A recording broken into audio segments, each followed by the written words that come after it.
All Hi, right. welcome We're, back. We're continuing the discussion. we are. Best We want main to finish our characters. tournament. We need to finish our tournament. Yes. We're back with Angels of Calamity, DC, and Flufflepuffs. Thank We're you for here. being here still, Fluffles. Alright, right here. We we Yes. we're in the second part. The second All part right. of the So brackets. yes, so tier 2, if you may. What's our first matchup? Well, we've got Shinra from Fire Brigade of Flames versus Senku from Dr. Stone.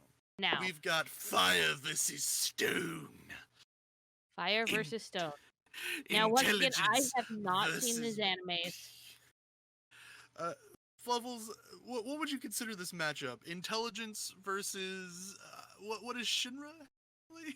Like, just brawn and just being. It's brains versus brawn in this one. Maybe it's like the thing is he's not. The most He's intelligence he has is when he's fighting. That's about it. Yes. So we've got Stone, who again he's a charismatic leader, versus Shinra, who is not very charismatic. He's not charismatic in a typical way, but people love him. It's just you wouldn't define him as the most charismatic character. And he's the character that everyone thinks is a demon, right? Yes, because the way he smiles, but everyone in he his has like brigade. Hiroshima jagged boy teeth. Yeah, he has spiked teeth. Spike teeth. Yes, like Zabuza. Bite me, daddy. So, whose side do you take it in this one, Fluffles? I would have to say Senku for this one because he feels more well-rounded than Shinya. Yeah. Like, because we have Senku who has like multiple faces he shows to the people around him. Yeah, we know that he's still a good person overall, but then Shinra is just Shinra. It's kind of true. Compared to the two, he's kind of less interesting to watch. Yeah, I agree. He doesn't do Shinra doesn't do anything himself. Like Senku has to like figure out all these problems. He has to like, okay, we need this. How am I going to get this? Oh, there's a problem. We can try to get around using this. Yeah, whereas there are like multiple complications that they go through, and they manage to find a way around it, whether it's by luck or making their path. And Shinra's thought process is just, we need to we need to go harder, stronger. It doesn't help that that's like it's a shonen anime, so it's more about like, the action. Well, Dr. Stone is shonen too. It's just a different kind. And there's also actually some action in there too. Yeah, they're. So you're telling me that Shinra is like more emotionally like, or no, Shinra is more the he's go harder, go home. We're just gonna get better. We're gonna do better. He's like the Naruto here. Just get good, scrub. That's Shinra. Yeah, just and then Senku is more like he's like find a different way or what? Think about it. Let's develop a different think process. it through. He is a more compelling character. I agree. He's a more compelling character. It sounds like it. Like Shinra seems to have a very very normal anime approach to it. Just get good, scrub. Like, so I'm gonna probably have to go with Senku if it's down to me to move on to. It was a 3-way agreement. We're all agreed. Yeah. Senku is the more compelling character. And then who's next? Emma versus Goblin Slayer. Oh. Fluffles, does this feel like a fair fight? No, not really, because you have a very polar opposite. Well, not polar opposites, but you have very distinct characters. You have one. I would say polar opposite. They're pretty opposite. Self-sacrificial, positive character that has some different faces that can show, while you have Goblin Slayer who's who has some past trauma, but then it's very interesting to watch. Mm-hmm. I know, it's weird. He's not got multiple facets to him. No, this is Goblin Slayer, right? It's a single facet, but it's an interesting facet. Like his obsession is what makes his character. He's just compelling. Yeah, he only has one gem, but it's a diamond. Like it's the best. Kind of. Like, it's It's like Emma has a room full of painting, and you can go and observe all these paintings, and they may not be the highest quality painting, but you can go see a lot of these paintings. Whereas like Goblin Slayer just he kills it's goblins. The Sistine Chapel. He has one painting, but he does it well. It's intricate. It's him killing goblins, though. Yeah. No, it's Goblin Slaying. It's Goblin Slaying. It's really weird how interesting he is at Goblin Slaying. Like the amount of knowledge that he possesses about goblins is insane. So he's like a biologist and an executioner all in one. Actually, Kinda. even a doctor, like in a side story in a manga, asks him for help. Or Yeah. like she would dissect it. He would like she would dissect them, but he would give her some pointers. So he's very knowledgeable about his foes. That's good. A goblin But army attacks at one point, and he even though literally like is not just like physically, but mentally too. Like yeah, it's like, oh, they like to hide in these corners, so be careful. Like you they gotta. have moving walls. They use the shadows to trick you. He knows all of the goblins' tactics. He is a very intelligent man when And it so comes to goblins. this Emma, this little girl that's rescuing the other children from these orphanage that wants to feed them to monsters. Yeah, Like, what else does what does she have to stand against Goblin Slayer and his goblin slaying? she's really nice. I Nice. mean, both of them have very unwavering convictions. Just one seems Yes. much more powerful than the other one, because of course neither of them want to die, but one of them is like very much in control. The other one is just trying to survive. Like Yes. Got you. there are times where he needs help, he can't do something by himself, but he always knows what he's doing. And Emma is still is kind of like at the mercy of the demons and the people around her sometimes. Got you. Because she is a child. She is a So child. Yeah, which she is a child. It is.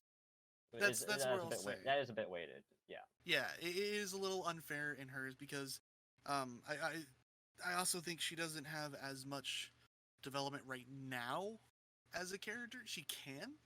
I think she will definitely be. she's gonna If blossom. she needs to mature a little. I think like that's sort of it. Like there's moments.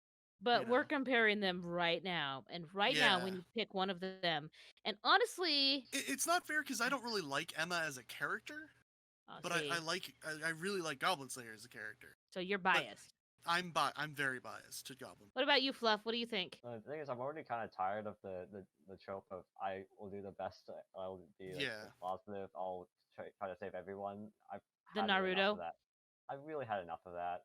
It's so much. Goblin Like, Slayer is kind of like the jaded. I know I can. He tries his best, even but he will save people when he can, but he knows he can't do it. He can't help Yeah. everyone. So we got two for Goblin Slayer. Goblin Slayer is, and Goblin Slayer moves on. So next we have Thorfinn versus Luffy. There's just so much T-H-O-R development. F-I-N, Thorfinn, Luffy. F-I-N-N according to Wiki. F-I-N. Once again, I don't know either of these characters, so Fluffles- I know Fluffles, who are you taking- Luffy is. Are you taking Thorfinn's side? Remind on me this who one? Thorfinn 'Cause is. I'm taking Luffy. I honestly, I do actually think I have to pick Luffy. Like even though I was like saying, oh, it's a positive. Like the thing is with Luffy, is like he's gone through a lot of stuff, but like he's still interesting to watch because he puts his body on the line for a lot of things, but he knows he can because he's rubber. Yeah. Whole Well, thing. Body on the Even line. even then, sometimes it doesn't work. Sometimes it's lethal. he takes attacks that that can kill him, like with versus Mr. Zero or Crocodile.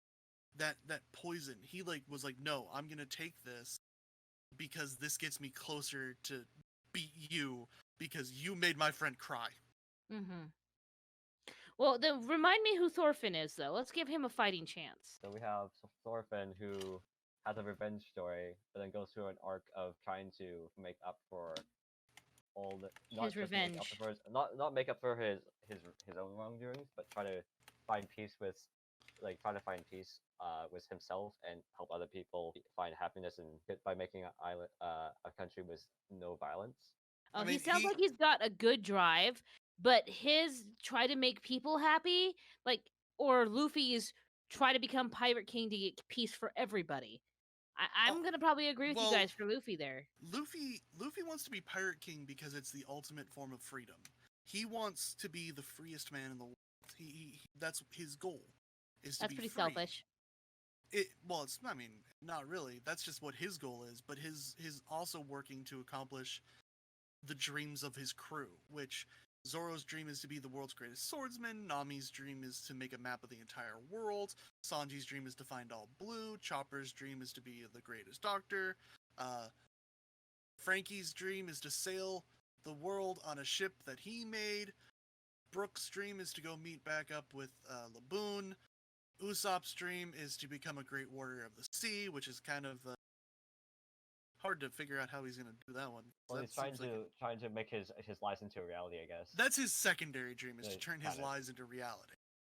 But yeah, everyone has a dream. And Luffy's goal I is have to a make dream. his I'm yeah, here to tell. Luffy's Sorry. goal is to make his crew's dreams come true while accomplishing his. And he has been willing to like, he's not afraid for his time to end whenever it ends. He's a very interesting character. Early on in the series, before they go to the Grand Line, he gets caught by Buggy and he's put to an execution. And he just smiles and he's like, I guess this is where it ends for me, guys. Well, that's all, folks. Luffy is just like a go with the flow guy. So is Luffy moving on? I think so. I think so. Right. I think Luffy needs to move. Luffy it is. All right, what's our next competitors? Tendro versus Edward. Edward.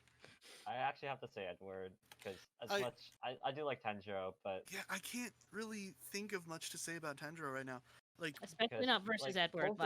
both of them have lost their families, but Yes. one is still like you have Nezuko, who's kind of like sometimes in a comatic state, and then sometimes she helps out, yeah, which is but that's her character, not yeah, that's like not we his. have his younger brother who lost his body, and he's trying to help him out as much as possible. Yeah. It- Well, like Edward's whole story, he's trying to find redemption for the mistake him and his brother did, because it was both Whereas- of them.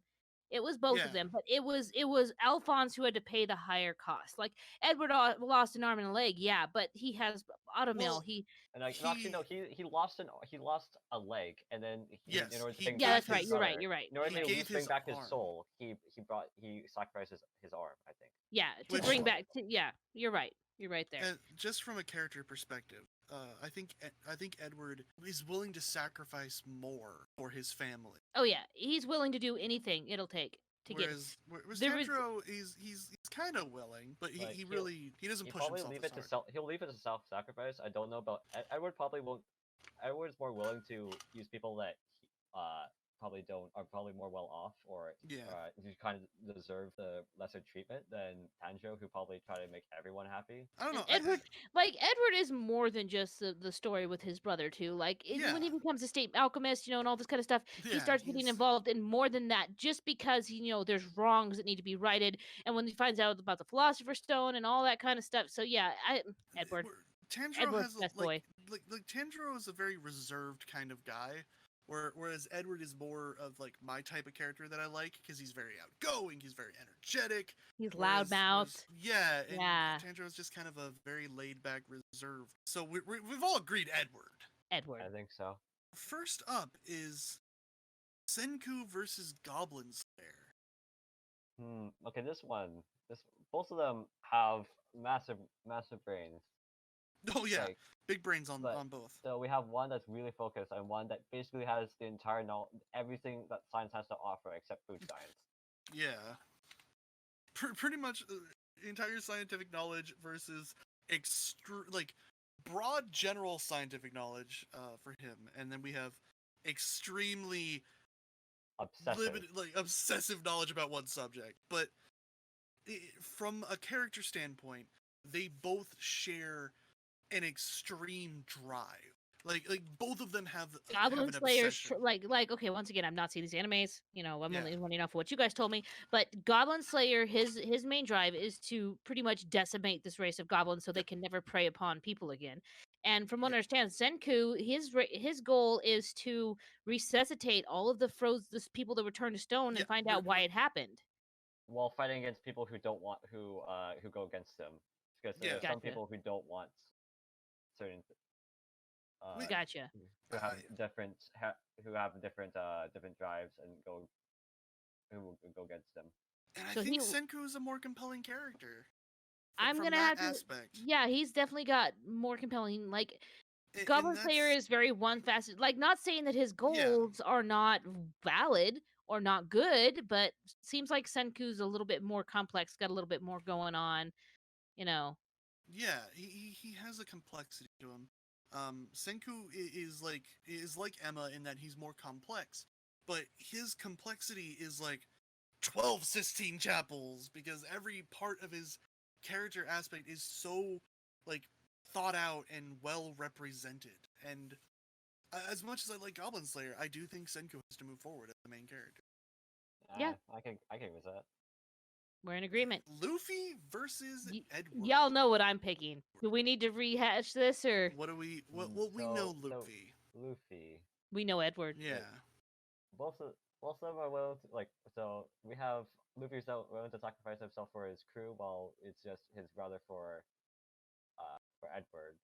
It's not just his brother, though. He's gone Actually- to extreme lengths for people he gets that's close to him, or his friends, or comrades in arms. He's done a lot for them too. Luffy's done it for strangers. Edwards went out of his way for like strangers, like Rose. That whole thing with the one town with the priest. Oh, I know. Yeah, he's done it for they're both good characters. I'm not saying Luffy is a bad character. They're both good characters. I know. I love them both. This is a very hard one.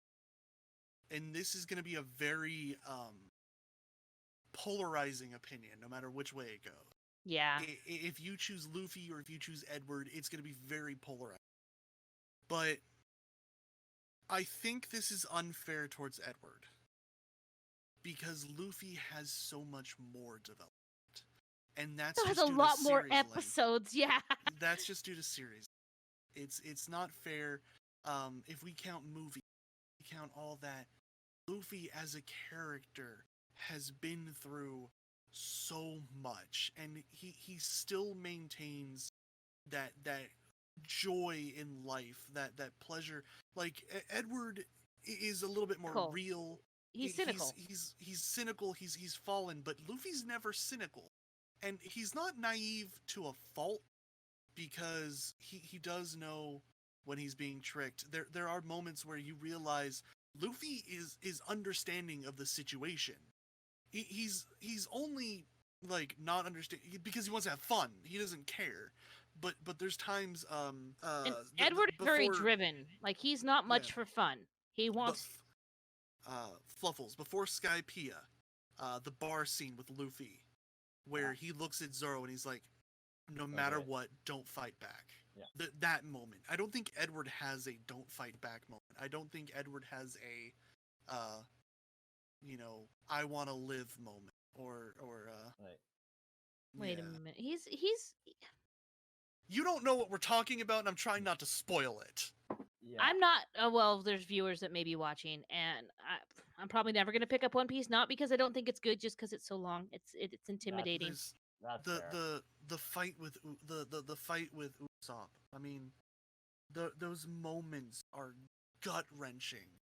They rip your heart out because you see, Luffy is so hurt by his actions, but it's like Zoro said, don't waver for a moment. You are the captain. If we cannot stand by you, then I'll leave too. That moment of like, you have to stick by your decisions, and you see the pain in Luffy's face as like, he doesn't want to, but he has to maintain his authority as captain.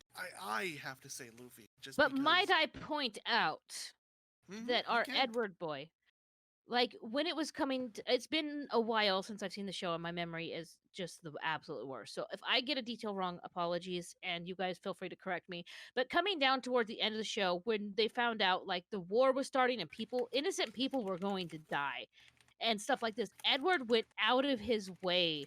He fought hard to try to prevent this, and like the government was just. No one would listen to him. He was just, because he worked hard to get where he was. Edward, as I said before, he doesn't play. He doesn't really play around. He's very serious.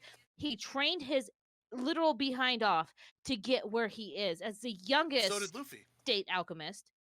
Yes.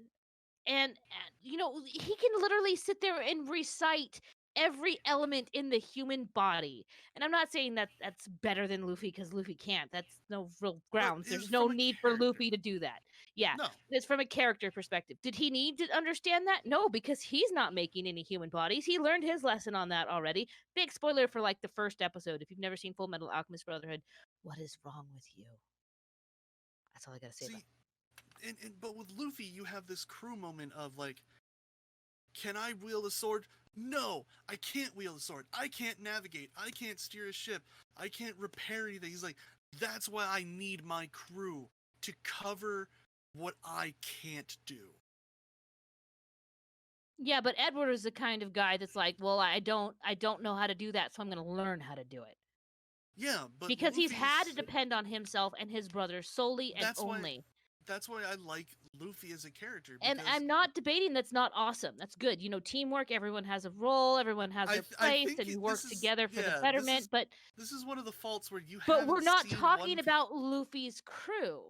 I'm talking purely about his personality. Is the type that's like, if you can do something I can't do. He's a delegator. I wouldn't say delegator. I would say he knows his faults. He knows he's incompetent. He knows he can't do it. But is not knowing something actually a fault or just lack of learning? Because he could learn to do those things. No. Fluffles? Could he? Like, that's more. I feel like, yes, people like being multifaceted in one person is one thing, but the thing is, when you're on, you don't have one person to run an entire ship. You have multiple people. Yeah. And no. One person cannot physically run a ship. No, it's not. I mean, I got Nami that. runs the ship. He demands, like, I'm not saying Edward doesn't demand respect, but when we look at what Luffy did for his crew, he went through a lot of stuff. He, like you say, he started to stop work. After his crew basically got sent to Narnia, Luffy went out of his way to save his brother and failed. Mm-hmm. Luffy has had so many moments of. But Edward saves his brother. Edward wins. Sorry, it's because. And he didn't give up. Yeah, he went through depression, but he didn't give up. Dude, there's so much. It's so hard not to. Edward pretty much went to hell and back. So did Luffy. Did pretty much too. Luffy went through the worst hell pain I can imagine, and what saved him was he realized what he still had. It's very similar there. This is a very bad matchup. Very bad matchup. I have to. For me, Luffy edges out, but like I said, that's not fair. And it's not fair. I am biased because I have not seen. I cannot give. Only thing I'm knowing about Luffy is I've seen things both, I've seen. But I'm Edward. I'm all Edward. Edward. You're the tiebreaker because I have seen both as well. Edward is a very realistic character for even though the world that they're in. You know, he gets depression and he has to push through it. He has to keep going. Watch One Piece. That's Luffy too. That's Luffy too. Watch One Piece. Trust me. Movie 4. I will send you movie 4 to watch, which is one of the saddest One Piece movies ever. If it's the one I'm thinking about with the island and the flower, Fluffles, you know what I'm talking about? So I haven't watched the movies. There's so many of them in the anime. Like, trying to catch up with the anime was enough, and then I somewhat dropped that and just went to the manga. I probably should get onto the movies, but. Oh my god, that movie breaks my heart. Enough fluffing. Flufflepuffs, who is it? What is it? Who is it? Fluffles, you're the tiebreaker. I'll kill myself right now. Did you say Luffy? Making decisions already difficult. I know, you're the tiebreaker. We have two characters who have very similar traits, and both. It's just, I don't know what other criteria I need other than who's more interesting to watch. It's definitely Luffy because he does a lot of, like, I think he's more interesting to watch after I've seen both of them. Even though yes, Edward's more realistic, but like Luffy's more comedic. But like what he has to his decisions as well are sometimes very the struggles he faces. And Luffy. This is very it's because this point. So the comments can rip us apart later. Yeah. So are we gonna push Luffy forward? I think so. Yeah. All right. You can flame the comments can flame me later. Yeah, no, I imagine we're gonna get some comment because this is Angels is right. Angel is right. Come on, guys. now I have to admit this is probably the weirdest final matchup. Luffy and Senku. We've Ones got I have not seen.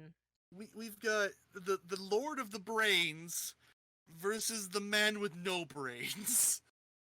And I imagine you two are already gonna lean towards Luffy because you guys We got just some picked major him. love I for him. mean, thing And is, I'm I gonna also lean towards like. Senku. Maybe I'm bitter that Edward No. lost and I want Luffy to Just lose. bitter. No, actually, I think no. Senku. Senku is interesting to watch because like he's making a society from basically almost nothing, and then yes, and then there's a lot of issues that he has to solve on the fly, which Yeah. is not like I'm not saying One Piece doesn't have that too, and like Luffy doesn't have to do that too. But the thing is, just like with Luffy having the rubber fruit, yes, his uses of it become very creative later on, but Yes. it gives him like a very easy out until like for at a certain point, and even then it becomes an easy out because since his body's rubber, you can take a I lot gotta more say, hits. he must be able to please the ladies. That's all I'm gonna say. Senku has to be careful that- with himself. Like he Yeah. has to make sure that he stays like well. He can't get critically injured because this is a world without medicines. It's a world without modern medicines, which means if he's hurt, it's basically game over. Well, see, that's also what I think is interesting about Luffy is that despite his rubber body, which again, you would think that in a manga where it's like, oh, the main character has a rubber body, this is going to be boring. Most of the enemies use spikes and swords and Yeah, stuff like swords. Yeah. that. And you find out that while the rubber helps with Oh like yeah, and physical also devil bashing, fruits have a water weakness. yeah, Luffy cannot swim. But Luffy couldn't swim before then, but Luffy cannot swim or he will drown. He's a Not just swim. pirate. You become Yes, paralyzed. that's the No, that's the funny thing. Devil's fruit, yes. but everyone's pirate. Everyone's it's a Yes. water world. That's It's why a it's called world of devil's fruit. islands, and It's called a devil's fruit because you're making a devil's deal. you're You're making a deal with the sacrificing devil. your ability So to he swim sacrificed his ability to swim. in For exchange power. for a power. That's why it's called a devil's Is that now universal across everyone who eats one of these devil fruits? Yes. And it's Yes. always the you cannot swim? Even Or are there's they- yes, there's even a race called fishmen, which are basically like fish people, and they can They breathe lose their ability to underwater. swim too. Yeah, they lose the ability to swim too. They can still breathe underwater, so So they're they just walking on the No, he seafloor? can't. No, he No, can't. He had a bubble over his head. Remember that Mermaid Uh, Island? No, I'm talking can't- about he- I'm talking about Jack. You find out with Jack, he's a fish man, and he gets stuck at the bottom of the ocean. He can't move because he has a devil's fruit, and he's just stuck there. He can still breathe because he's a fish man, but your body becomes paralyzed. You can't move. It's very weird. It's very interesting. Okay. So, But- Luffy, like, if we're talking about like, Senku is in a world with no medicine, so he has to be careful. Luffy can't swim, or he sinks to the bottom of the ocean, and the world is like 99% water. ocean. but can't he stretch and grab something? No, Like- once you are You No, use your on- powers in water too. completely. On the way down, could No. he stretch and grab something? The No, moment unless- you become more than 50, like the moment you hit 50% submerged, No. You On the lose way all down, power. no, falling towards the water, like falling Yeah, of course towards he can- in yeah, the falling in the towards it, air. yes. So if he there does is have a something to little, grab. yeah. But there was a It's whole stretch. there was a whole plot point about that Interesting. where Luffy got knocked into the water because he did something really stupid. He grounded himself because he was like, now you can't push me around, and Arlong just like took the ground that he was put his feet into and chucked it into the ocean, and Luffy is kind of like, of course you could do that. So there was a whole plot of them having to like go down and save him before he drowned, and they just grabbed his head because his body's still made of rubber, he just can't move, and they had to pull his head out of the water so he could breathe. Oh, I got It you. was there was a whole thing. Oh god, it was really good. But like there's also things called sea stone, which the Marines have sea stone weapons and sea stone bullets and sea stone handcuffs, and those can stop Devil's Fruit powers as well. And then there's hockey, which can counteract Devil's Root powers. So Luffy's in a world where he doesn't really necessarily have the advantage. I got you. So, but here's the thing. Here's my thing. And I've not seen either of these animes again. Which anime am I gonna watch? Dr. Stone Senku. He really interests me. That is really interesting. I will probably watch that. Am I probably gonna watch One Piece? Probably not. But that's just due to episode length, be honest. Plus, Luffy's dub voice is god awful. Well, yeah, that's why I don't listen to dub. I have small children; they can't read subs, and they watch anime with me. They I think watch his Attack dub on voice Titan with gets me. They better. watch Another on me. They with me. They watch all of it with me. I feel like Luffy's losing not due to main character status, but just due to length of anime. And All right, bitterness. Fluffles, where are you going? Where are you laying on this? I say Senku. Fluffs, you Fluffles? still with us? Yeah, I am. I'm saying okay. Luffy. Senku. Just because I would rather reread One Piece over and over than reread Dr. Stone over and over. Yeah, I would agree with that part. So most of the characters, No pressure, but you have to choose. You are the Okay. tiebreaker. This is the not- decision. Yeah, I know. We're gonna get flamed for whatever choice we choose, but I think both of them are enjoyable to watch, just for different reasons. If Yeah. I had to pick one, if I had to watch it over and over, it would be Luffy. Just Yes. because of length. What are we? It'll what are we take you so saying? long to run through it. If I even if it took a long time, if I had to reread one of them, it would have to be Luffy, because what he does and what he decides to do is maybe because it's like an action shonen, like more Yeah. action shonen than like Then Dr. like, I Stone don't is more know, of a psychological. but he's just more fun to watch. I Yeah! think. And also there's one part where he's like, "Oh, we're scot free, right?" And then he goes to You just like rubbing salt in that wound, don't you, DC? Yep, You squirting the lemon juice on it too. my character If won. you guys Luffy please won. tell Directionally Challenged how challenged he is and how wrong he is in the comments below, please. I got my name from One Piece, so I win. Doesn't surprise me. I'm happy. Thanks for watching, everybody. Thank you for joining us. Thank you again, Flufflepuffs, for sticking around for after sticking our around normal and cast so we letting could us- finish this off.